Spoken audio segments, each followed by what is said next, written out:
You know? Is that how you chose your songs to actually sing? Yes, it's easier The to lyrical choose. content. Yeah, absolutely. Yes. You can explain much better if you're standing there. If lyrics be the only thing that you have to trade with, then get the right stuff to say, you know, or get the right stuff to sing for that matter. But my thing with any song for that matter is always lyrical. It's always lyrical. It's not much that I think besides that pull me to a song. Sometimes the song's got a wonderful melody and a lot of cuck words in it, you know, and you just leave it alone. But sometimes... So, we've touched on your influences. Yeah. You mentioned the Flames. Now, what's Yes. you are related to them? Not exactly. But if you get way down to it, we probably come from the same family tree, the way back family tree, because his mother is also from the Batavian Java, the Flames mother, Batavian Java stock. Yeah. And we definitely have blood in there, you know. Yes. I met them when I was about 18, 19. I met them with the Golden City Dixies in Port Elizabeth. I heard this band, I heard about this kid that played drums like mother. And he was only 9 years old, and I thought, You're talking about Ricky. Ricky Fattar. And I thought, this is another gimmick, because we had somebody in Cape Town who was also, they could just about pound the drums, and that was a big star turn. And I thought, this is another one. But when I heard this kid play, Ricky Fattar, I heard him play rock, which was their thing, and soul. And when he played a ballad, I thought, wow, I haven't heard a drummer play ballads like that. He's got that, he's not that tang, tang, tang, tang, tang, tang, tang. No. He had 6/8 and 12/8 installed in his body then already, you know. And that Take 5, ridiculous beat, he was playing it then already. He was 9 years old, he was playing 5/8.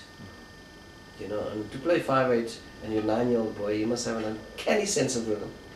But he did it, and he grew up to be one of the world's best rock drummers, no doubt about it. He ended up being a record producer in Australia for Bonnie Raitt and a whole bunch of Australian stars. And he was also a Ruttle. Oh yes, he was a Ruttle. Was it a Ruttle or Ruttle? What was it? A Ruttle. A Ruttle, okay. Even a couple of comedy actors from yeah, he achieved, and he's still achieving quite a lot in the world. I had seen his mother and sister a couple of months ago in November 2006. We toured Australia. It was wonderful. I saw them all. It was like going home again. But as far as the Flames were concerned, great influence from them. The late brother Fattar, bass player. What a gentleman, what a player. Him and I were inseparable. We did everything together. He was very shy. Very shy when he was in public. Yeah. But believe me, we weren't in public all the time. And especially London. In London, brother and I stayed in London for almost 2 years. Brother, I spent 6 months with brother. They left in 70, in the halfway of 70. They left in July in 70. The Jacksons were #1 with... That's right. And the Beach Boys fetched the Flames over to America. Yes. Yeah. So, to tell you, we had some great times with the Beach Boys. We had some great times with the likes of Peter Townsend, The Who, Keith Moon, and all those people. We played in the clubs that they frequented in London. We played the Speakeasy, the Whiskey a Go-Go, the Blazers, the Revolution, and those were the places where the big mobs came to. So I had great opportunity to meet all of them. Influence stole the Flames. They had such a following in England, in London. Oh man, for a South African band to have that kind of following was amazing. But their sound had grown when they left South Africa, when they were in London for a couple of months, and their sound had grown from a very good South African band to a world-class rock band. which was the objective. Unfortunately, the Beach Boys had terrible ulterior motives with the Flame, and it told 6 months after they went to America. It just played itself out. They put out an album. Yes, they put out an album of original stuff. That's right. Which was very Beatlesque. Yes, that's right. They had a thing called See the Light. See the Light. Yeah. Something about it. The ship. A ship. Sea Steam Rider or something like that. This was on the Beach Boys album Holland. Yes. They, Blondie actually sings Sail on Sailor. Yeah. On that album. That's right. And Ricky is playing drums. Drums, yeah. Now I would say, and this is not. This is quite a statement to make. Brother Fatah was a fabulous bassist, but the Beach Boys had a bassist. Steve was a good rhythm and sometime lead guitarist, but they were rhythm guitarists in the Beach Boys. The Beach Boys couldn't play lead guitar like Blondie could. So they took him. And they didn't have the drum, the rhythm thing that Ricky had. And in order for them to make this thing look legitimate, they had to take the whole group. Ah. And ulteriorly, so they fired or they gave Steve and Brother a miss. See? Yes. And because of that, Brother's head just didn't cope with that too well. I saw him in London. Yes. We went to see Jerry Rafferty. Yes. Of Baker Street fame. Okay, right. And the support band was Rap Noakes. Okay. And I had my English friends, and we sat in the auditorium. Yeah. And who should I see on the stage playing the bass? His brother. Oh. And I shouted, "The Flames!" Yeah. And he just went, "Oh God, there's one of the Munners in here." But what a player! Oh yes. He drove that band with that bass sound. Ricky Fatah and Brother, the two brothers, they had, like Pacific Express had Jack and Paul to give that thing at the back. That rhythm section. Yeah. That solid, the guts. Yeah. They supplied the guts, make no error, to Pacific Express. That's why anybody could move in as a rhythm guitarist, a keyboardist. But bassist and drummer, if the two of them had left, then we would not have had the sound of Express. But Jack and Paul had the Pacific Express foundation. They were there, like Ricky and Brother. But coming back to your Beach Boys thing, there's a live album where Ricky and Blondie drive that Beach Boys band. Yeah, you could hear the difference. It's a double album, and it's still being sold phenomenal sales. It's on Brother Records. Yeah. And you can hear those two Durban boys in there pushing that band. Okay, good taste. The masala. Yeah, the masala. Yeah, no. Honest to God. Now, what was it like when you first heard? Because did you always want to be a recording artist? Oh man, was that a dream? That was my dream. Because with this apartheid sort of thing, you've got this. It was impossible, in fact. Yeah, then. And we had white radio stations that didn't play black music. We had white radio stations and black radio stations. Springbok Radio. That's right. And stations like that. And there were, I think, there were Sari Awards. That's right. Which only gave to people like Ger Kosten and people like that. Unfortunately, the Saris didn't fit us too well, you know.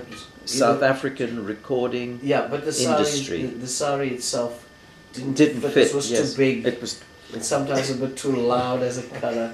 So but you're talking about the Sari Awards. Okay, yeah.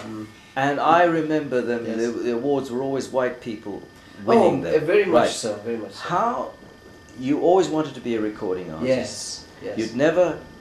You'd always played live. You were a live performer. Yeah. What was it like hearing your record on the radio for the first time?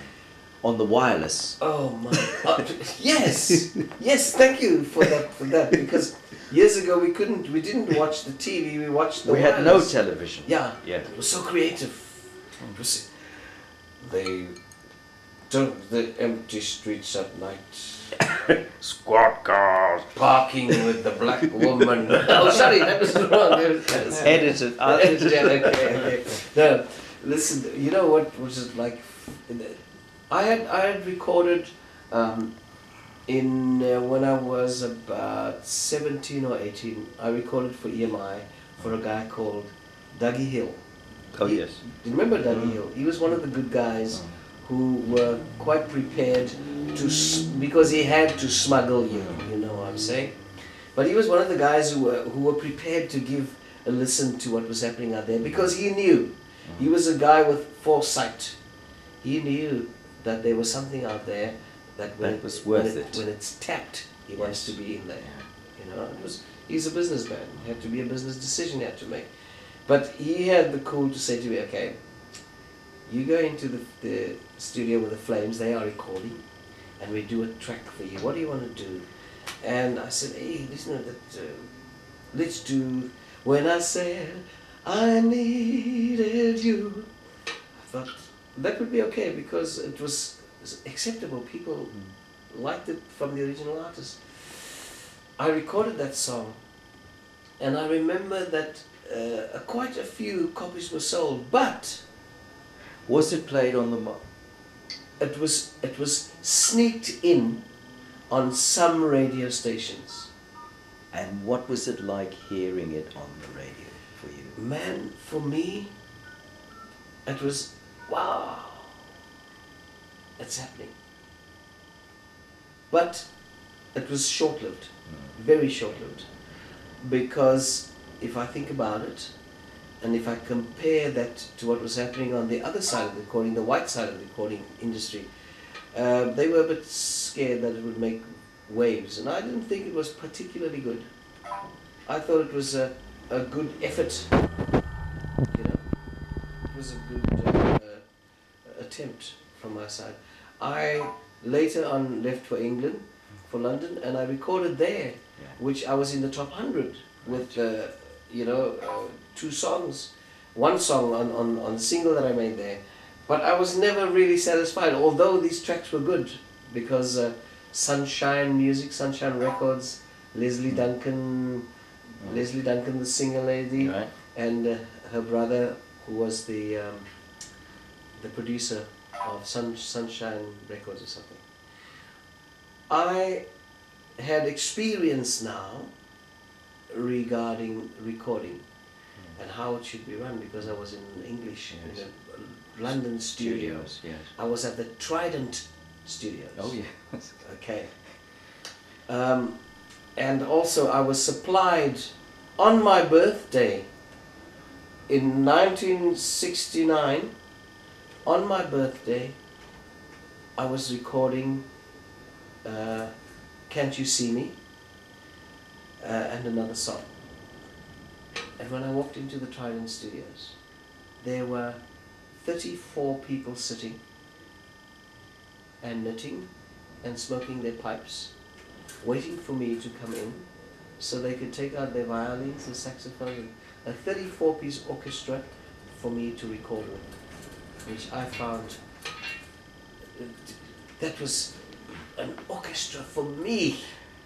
I am 23 years old, I've got an orchestra in London recording with me in the Trident Studios. I mean, that is sure to boggle the mind, you know, that far back, late 60s, early 70s.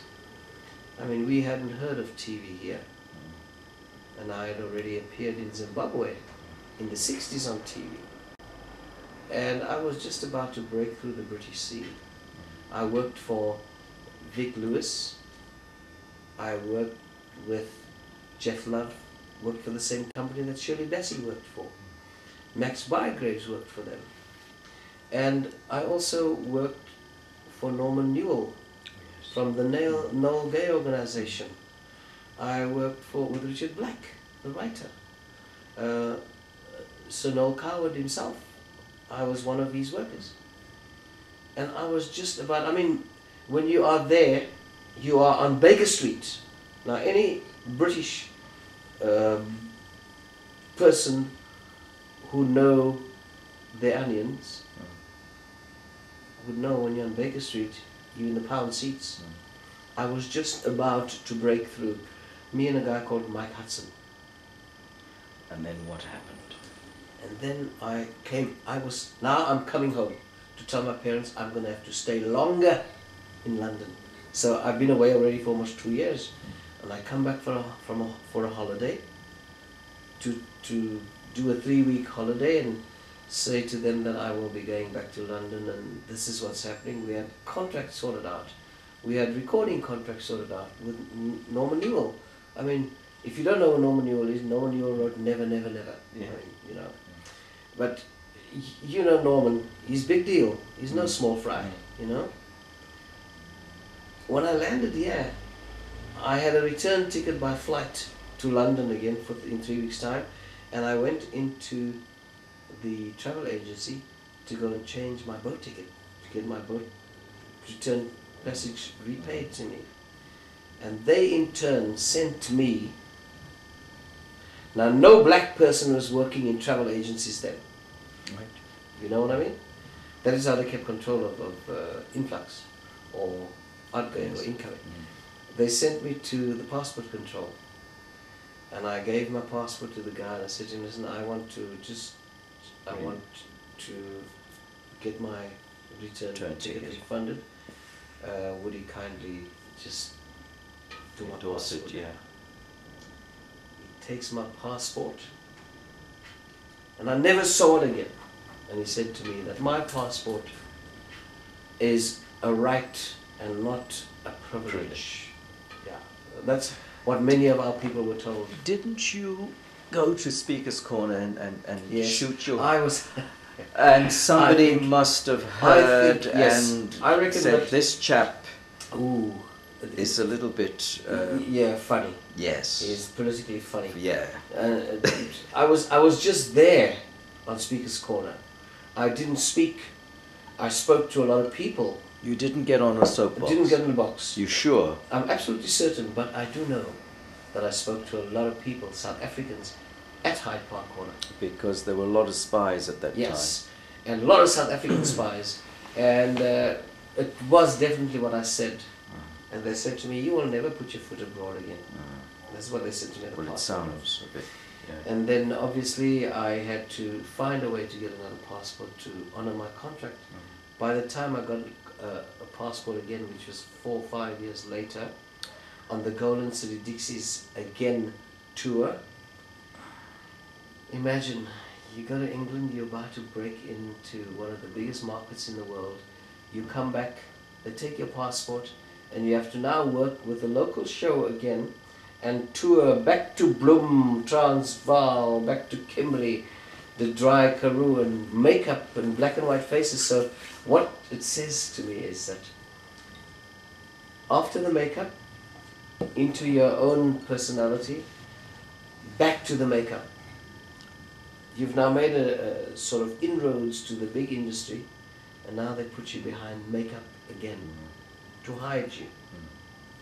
And I worked on the Dixie show for my passport. I worked for it. I thought, you know what, I'm going to get a passport from this guy because we're going to go into the then Rhodesia again. And we're going to go to Portuguese East Africa. And should we go up to Zambia, I'd have a passport. You have to have a passport. Hence the reason why I did join the Dixies again. The gig you did in Mozambique, yes, in what was called Lorenzo Marques yes. then, was that you were invited by the Portuguese? Oh, because yes. You sent them the music that you wanted, and they'd written it all out for you. Yes. And I think that was the first time you did it was the Elton John's yes. Don't Let the Sun Go Down, and they did it perfectly. I couldn't believe it, because it was a Portuguese band. They and the Portuguese bands are great. And you did it in this big hall. Yes. Yeah. It was for Radio Malum, Radio 1000. I have the pictures. Okay, of course you have the pictures. You sent me some. And also it was the Independence Day show. Right. Right? And that was the third time in my life at that time that I got a standing ovation. And not because there weren't any chairs, but because it was truly in appreciation for my... No, I know what it was. It was that white suit. Of course, with that tight Bulge. white suit. Oh my God! That tight white all right suit. Yes, it was wonderful. Wonderful experiences just with costumes. I knew a friend. His name was Jonathan Stevens. Yeah. He somehow one night on our tour, he was busy doing his wild mime act. And it was a wild mime act because suddenly the gates of hell opened and here the bird started to fly out of his pants. And in public, in front of 800 people. Wasn't funny. Wasn't funny, no. I had red underpants. Yeah. They thought I had a bunch of Vienna sausages down there. And that eventually became part of the show because it was so good. Do you know why that happened? We were eating a la carte, and I was putting on weight. And the zip broke. Yeah. It was one of those numbers. But he never used to eat. Yeah, that's right. And I used to pick a lot. He'd eat after the show. Yes, that was my So thing. we were the only of this colour. The rest were all of a pale hue. Did you hear that? We were the only of discoloured. We were the only discoloured. Yes. And yes. Oh dear me. the guys used to come to the hotel and say, excuse me sir, shall I put your food up in your room? Yeah. And I'd say to them, but I'm eating. Because they didn't see that we were different. Yeah. They just saw colours and they said I look like yes. you. Yes. And I said, but why would I want to put my food in my room when I'm eating? Yeah, yeah. Until I realised, because I had the straightened hair. Yeah, we were in Zim. Oh God. And then we were walking through the Zimbabwean ruins when some other coloureds came along. Really other colours. And they started with, and of course he didn't waste time. Next thing, we had thousands of them outside the theatre doing circles. They're going to say, "Moor us." Yeah. And that was the time when I thought, now I wish I didn't look like him. They're after you. Oh dear. Yeah. Like the guys in Zim didn't like you with long hair. Didn't like long hair. So we had I had the ref markers. They would say goffles. There's goffles over there, guys with long hair, you know. I thought, oh, what a term to use on us here, you know, it's a terrible term to use on. But that is how they dealt with us. But And, you didn't waste time. Coming from Cape Town. He didn't waste time. He was onto them. Yo, bam. But you were so tiny. Yeah, then no, you was but my tiny. heart. What, 28-inch waist? Yeah, my heart was the size of my body. A lion. So now my body's bigger than my heart. But I could never allow that kind of thing to be prevalent in my life, you know.